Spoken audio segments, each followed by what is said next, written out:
아멘. 네, 오늘 하나님께서 주시는 말씀은 누가복음 17장 1절에서 10절까지의 말씀입니다. 누가복음 17장 1절에서 10절까지의 말씀입니다. 네, 제가 봉독하도록 하겠습니다. 예수께서 제자들에게 이르시되 실족하게 하는 것이 없을 수는 없으나 그렇게 하게 하는 자에게는 화로다.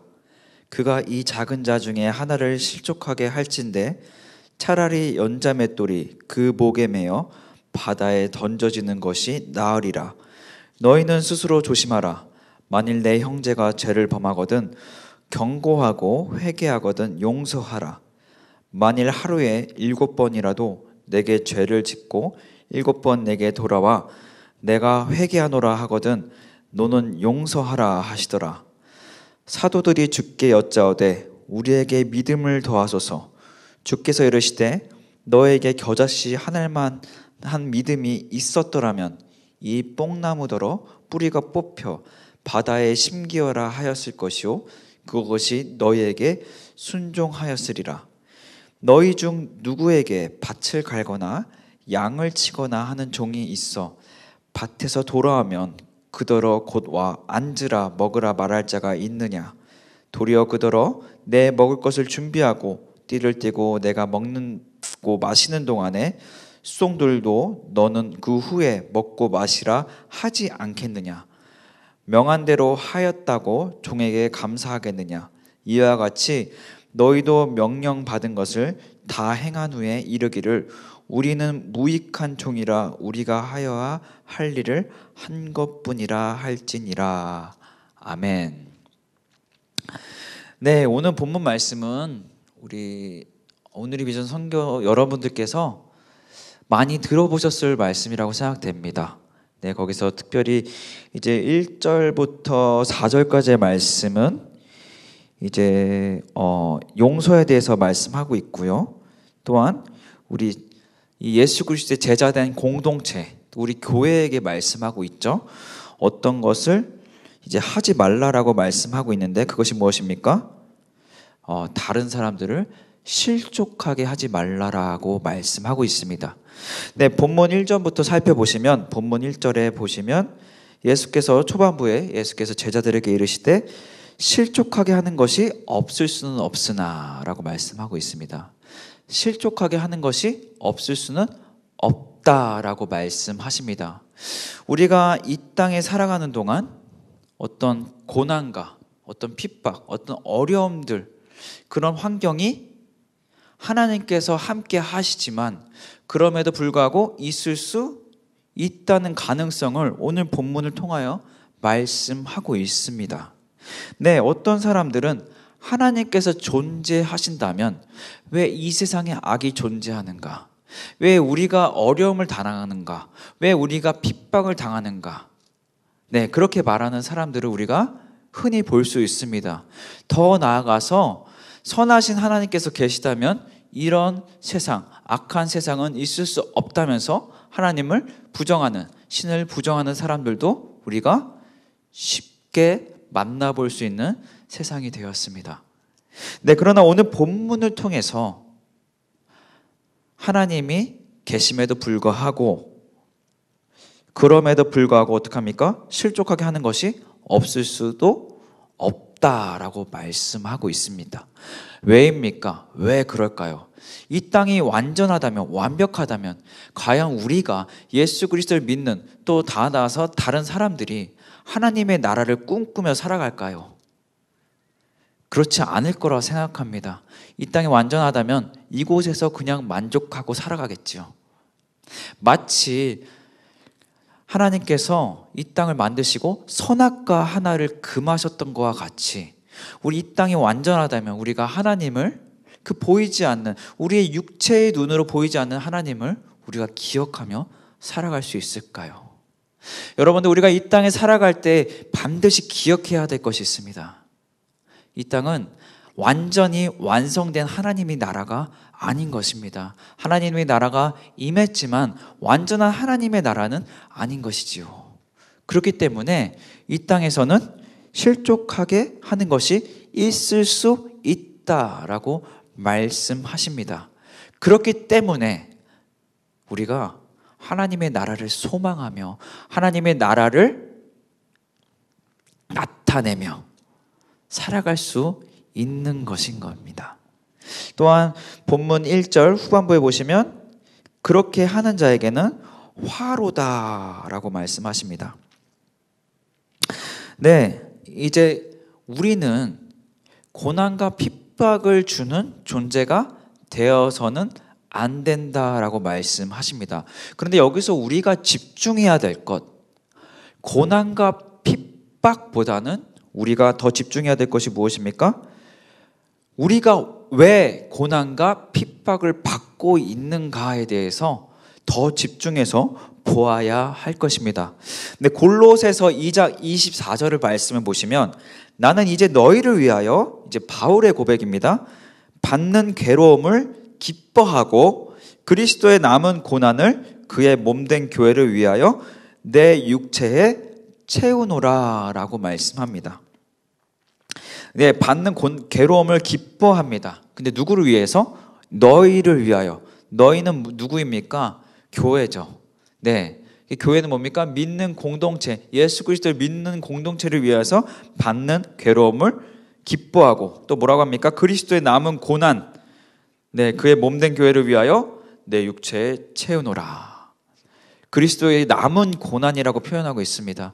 예수 그리스도께서 죽으시고 십자가에 못 박혀 죽으시고 부활하셨지요. 네, 그리고 나서 우리에게 사명을 주셨습니다. 네, 남은 고난은 결국엔 무엇입니까? 그건 예수 그리스도께서 제자된 우리 공동체에게 주신 사명이라고 말할 수 있습니다. 그 사명, 물론 영광된 것이지만 그 영광에는 고난도 따른다는 것을 말씀하고 있는 것입니다. 우리가 이 땅에서 고난을 피할 수 없습니다. 누구도 고난을 피할 수 없습니다. 다른 형태로 고난을 받으며 살아갑니다. 아무리 재력이 많은 부자들도, 또 명예를 가진 사람들도, 아무리 이 세상에 어떤 것들을 많이 가졌다 하더라도 그 사람들에게 고통과 핍박이 없는 삶을 살아갈 수는 없습니다. 왜냐하면 이 땅은 완전한 하나님의 나라가 아니기 때문이죠. 그렇습니다. 어차피 우리는 모든 사람들이 고난과 핍박을 받으며 살아갑니다. 그렇다면 우리가 집중해야 될 것은 우리가 지금 고난과 현재 받는 핍박의 이유가 무엇인가? 우린 그 목적과 그 이유에 더 집중하며 살아가야 합니다. 또한 그 집중과 그 이유가 오늘 골로새서 2장 24절에서 바울이 고백하는 것과 같이 너희를 위하여, 이 그리스도를 믿는 공동체를 위하여, 또한 그리스도의 남은 고난, 그리스도께서 주신 사명을 위하여 과연 내가 핍박을 받고 있는가? 나의 핍박의 이유는 그 사명을 위한 것인가? 다시 한번 돌아보는 시간을 가지시길 소망합니다.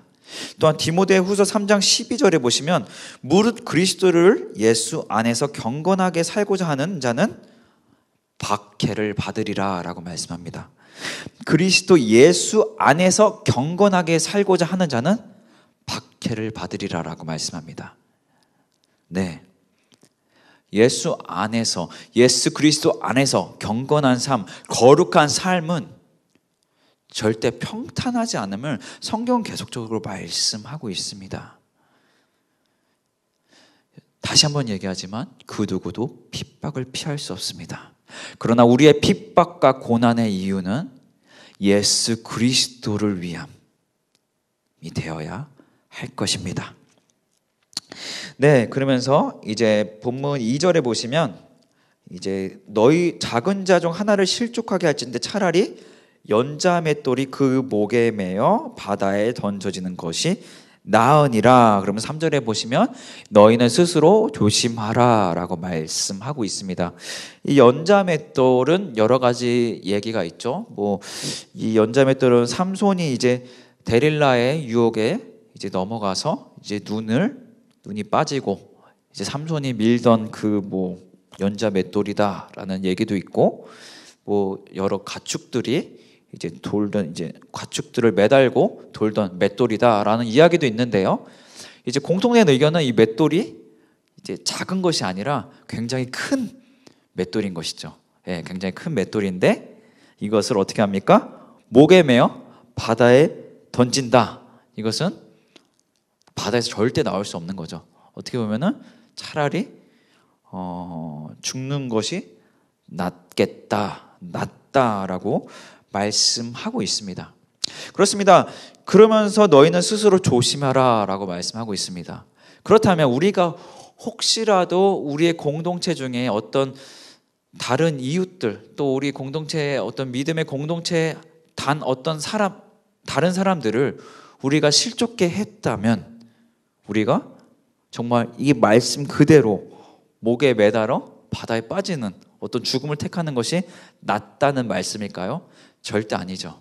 그만큼 예수님께서 조심하라고 경고하는 비유의 말씀인 것입니다. 네, 그러나 우리가 주목해서 보아야 할 필요가 있습니다. 우리는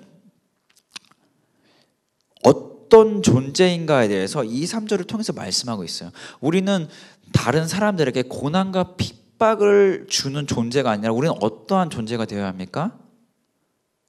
우리는 축복의 통로의 존재가 되어야 합니다. 그것이 우리의 정체성임을 말씀하고 있는 것이죠. 우리는 핍박을 주는 존재, 고난을 주는 존재가 아니라 우리는 축복의 통로가 되어야 함을 본문 2절과 3절을 통해 말씀하고 있는 것이죠. 우리는 핍박을 주는 그런 역할을 하는 자가 되어서는 안 된다는 것을 말씀하면서 그 반면에 우리는 축복의 통로, 정말 빛과 소금으로서 살아가야 함을 오늘 본문을 통하여서 말씀하고 있는 것입니다. 네, 그러면서 쭉 이어서 말씀하시죠. 3절 후반부에 만일 내 형제가 죄를 범하거든 경고하고 회개하거든 용서하라. 네, 죄를 범하면 어떻게 합니까? 우리가 경고하라고 하고 그리고 용서하라고 하시는데 언제 용서해야 됩니까? 회개하거든 돌아가라. 용서하라. 근데 회개가 무엇입니까? 회개는 말 그대로 예수님께, 주님께 돌아가는 것입니다. 주님께 돌아간다는 것은 무엇입니까? 나의 삶의 방향성, 나의 삶의 목적, 삶의 이유가 이제 더 이상 세상의 어떤 것들이 아니라 예수 그리스도를 향하는 그 모습을 보일 때 우리가 용서하라는 말씀이지요. 그냥 단순히 우리가 눈물로 기도하면서 예수님 이걸 잘못했어요, 주님 이것을 잘못했습니다 라고 고하는 것이 어떤 고해성사가 회개가 아니라 나의 삶의 방향성이 주님께로 향하는 그 모습이 바로 회개인 것이죠. 그런 모습이 보일 때 우리는 어떻게 합니까? 용서하라는 말씀입니다. 근데 그런 모습이 보이지 않는다. 그렇다면 우리가 어떻게 해야 됩니까? 죄를 범하거든 경고하고. 여러분들 생각하는 죄가 무엇입니까? 우리가 지금 이 세상에 있는 법을 어기는 것만이 죄입니까? 아니죠. 하나님의 말씀을 따르지 않는 게 결국에 죄인 것이지요. 그게 무엇입니까? 나를 위해 아무리 많은 선을 행하고 많은 도덕적인 좋은 것을 행한다 하더라도 그것이 하나님의 뜻이 아니라면 그것은 죄인 것입니다. 네. 그렇기 때문에 이 죄라는 것, 여기 본문의 말씀은 3절에서 말씀은 죄는 무엇입니까? 하나님의 뜻을 따라 행하지 않는 것. 그 사람의 삶의 방향성, 그것이 주님께로 향하지 않았다면 우리가 계속적으로 경고해야 하는 것이지요. 그리고 이 사람이 실수할 수 있죠. 우리가 살면서 여러 가지 실수, 또 그런 것들을 행할 수 있죠. 그러나 이 사람이 삶의 방향성이 예수님께로 향하고 있다면 우리는 7번이라도 용서하라 라고 말씀하고 있습니다. 7번은 어떻게 보면 완전 숫자죠. 네. 그러니까 어떻게 보면 7번만 용서하라는 게 아니라 만약에 회개했으면 계속적으로 용서하라는 그런 의미를 가지고 있는 것입니다. 네, 근데 본문 5절에 보시면 이제 본문 5절에서 6절까지 보시면 이제 제자들이 이제 본인들이 너무 감당하기 힘들었던 걸로 생각됩니다. 그러면서 뭐라고 합니까? 5절에 사도들이 주께 여짜되 우리에게 믿음을 더하소서 합니다. 예, 믿음을 더하소서, 믿음을 더 달라라고 말씀하시죠. 그때 본문 6절에 예수님께서 뭐라고 하십니까? 주께서 이르시되 너희에게 겨자씨 한 알만한 믿음이 있었더라면 이 뽕나무더러 뿌리가 뽑혀 바다에 심기어라 하였을 것이요 그것이 너희에게 순종하였으리라 라고 말씀합니다. 예수님께서 이 용서하는 것,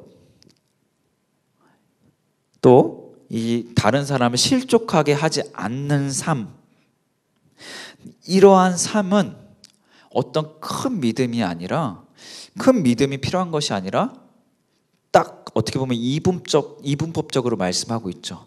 믿음과 순종. 이것은 큰 믿음이 필요한 것이 아니란다. 이것은 순종과 불순종의 이야기란다 라고 말씀하고 있죠. 어떻게 보면 5절에 나는 할 수 없습니다 라는 얘기할 수 있어요. 이 제자들이 용서해라, 그리고 남에게 절대 실족지 않게 하라 그랬더니 나에게 더 큰 믿음을 주셔서, 그때 예수님께서 이것은 믿음의 양의 어떤 그런 의미가 아니다. 이것은 순종과 불순종의 의미이다. 그러니까 이쪽의 말씀은 뭡니까? 절대적으로 순종하라라는 말씀의 의미를 가지고 있는 것이죠. 여러분들 혹시라도 다른 사람을 실족하게 하고 있지 않으십니까? 우리 온누리 비전교회 성도 여러분들 중에 우리 믿음의 공동체 안에서 혹시라도 남을 비판하거나 남을 실족하게 하고 있다면, 여러분들 오늘 본문 말씀이 뭐라고 하면 연자맥도를 그 목에 매어 바다에 던져버리는 게 낫다고 말씀하고 있습니다. 그 정도로 예수님께서 심하게 경고하고 계십니다. 당장 멈추셔야 할 것입니다.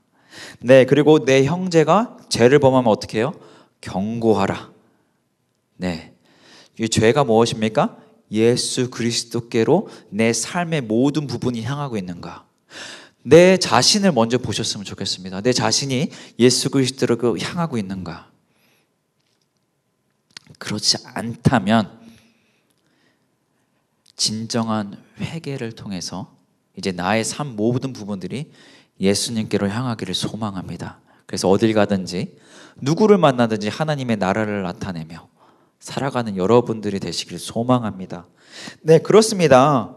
실족하게 하지 않는 삶, 그리고 어떤 사람들이 진정한 회개를 하였다면, 우리 믿는 공동체 중에 내가 용서하지 못할 짓을 했다 한들 그 사람이 이제는 그 사람의 삶의 방향성들이 예수 그리스도를 향하고 있다면 우리는 7번 계속적으로 용서해야 되는, 어떻게 보면 사명을 가지고 있는 것이지요. 이것은 믿음의 분량이 아니라 순종과 불순종으로 예수님께서 말씀하고 있음을 우리는 기억해야 합니다. 네, 믿음이 적어도 겨자씨 한 알만한 믿음만 있어도 행할 수 있다는 것을 말씀하고 있습니다. 결국에 무슨 말씀입니까? 이것을 순종하지 못한다면, 지금 1절에서 4절까지의 말씀을 순종하지 못한다면 결국에는 믿음이 없는 자인 것이죠. 결국엔. 네, 여러분들 순종하여서 믿음이 있는 자, 예수 그리스도를 진정으로 믿는 자가 되시기를 소망합니다. 네, 그리고 이제 7절부터 10절의 말씀에 보면은 이제 이 소제목에 잘 나와 있는데요. 종의 삭에 대하여라고 말씀하고 있는데, 이제 여기서 10절의 말씀해 보시면 이와 같이 너희도 명령받은 것을 다 행한 후에 이르기를 우리는 무익한 종이라 우리가 하여야 할 일을 한 것뿐이라 할지니라 라고 말씀합니다. 네, 우리가 다른 사람을 실족치 않게 하는 자, 또 2, 3절에 제가 뭐라고 말씀드렸죠? 이것은 네, 다른 사람을 실족지 않게 하는 자로 끝나는 것이 아니라 우리가 축복의 통로가 되어야 함을 말씀하고 있어요. 그냥 다른 사람을 힘들지 않게 하니까 이 정도면 됐어로 끝나는 것이 아니라 우리는 축복의 통로로 살아가야 됨을 말씀하고 있어요. 로마서 12장 14절에서 15절까지 말씀해 보시면 너희를 박해하는 자를 축복하라 라고 말씀하고 있고요. 축복하고 저주하지 말라 라고 말씀하고 있습니다. 즐거워하는 자들과 함께 즐거워하고 우는 자들과 함께 울라라고 말씀하고 있습니다. 로마서 12장 14절에서 15절의 말씀이 바로 어떻게 보면 본문 2, 3절의 말씀이 이야기하는 것을 잘 풀어서 말씀하고 있다고 보여집니다. 그렇습니다. 이것은 우리의 사명이며 어떤 믿음의 양에 따른 것이 아니라 순종이냐 불순종이냐에 따라서 갈리는 것인, 어떤 믿음의 양에 따라서 갈리는 것이 아닌 것을 오늘 본문을 통하여 말씀하고 있습니다. 또한 이런 것들을 행한다는 것이 본문 10절에 보시면 무익한 종이라 우리가 할 일을 한 것뿐이니라. 네, 회개한 자를 용서하는 것, 또 아직도 회개하지 않고 죄를 범하는 사람들을 경고하는 것, 그러면서 다른 사람들을 실족치 않게 하는 삶은 우리가 마땅히 행해야 할 삶, 또한 그것으로 끝나는 것이 아니라 축복의 통로로 살아가는, 빛과 소금으로서 살아가는 우리는 우리의 진정한 정체성이며 우리가 마땅히 행해야 할, 정말 그것이 무익한 종, 예수 그리스도의 무익한 종의 삶인 것을 오늘 본문을 통하여 말씀하고 있습니다. 우리는 예수 그리스도를 믿는 믿음의 공동체입니다. 믿음의 공동체답게 남을 노하게나 또 실족하지 않게 하는 삶, 또 하나 더 나아가서 우리가 남을 실족하게 하지 않고 또 축복의 통로가 되는 삶, 또한 진정한 회개를 통해서 나의 삶의 모든 방향성이 예수님께로 향하는 삶, 그런 삶을 살아가시기를 주님의 이름으로 축복하고 또한 소망합니다. 제가 기도하겠습니다. 하나님 아버지, 진정한 제자답게, 예수 그리스도의 제자답게 살아가기 원합니다. 그 누구도 실족하지 않게 하기 원합니다. 이 삶의 고난과 핍박은 피할 수 없으나 그 고난과 핍박의 이유가 어떤 우리의 욕심 때문이 아닌 예수 그리스도, 하나님의 영광, 하나님의 나라를 위함이 되기 원합니다. 그래서 하나님 아버지, 우리가 가는 곳마다 주님의 영광이 나타나며 우리가 축복의 통로로서 빛과 소금으로서 살아가기 원합니다. 성령님, 우리의 삶 모든 부분을 인도하시고 주장하여 주시옵소서. 예수 그리스도의 이름으로 기도합니다. 아멘.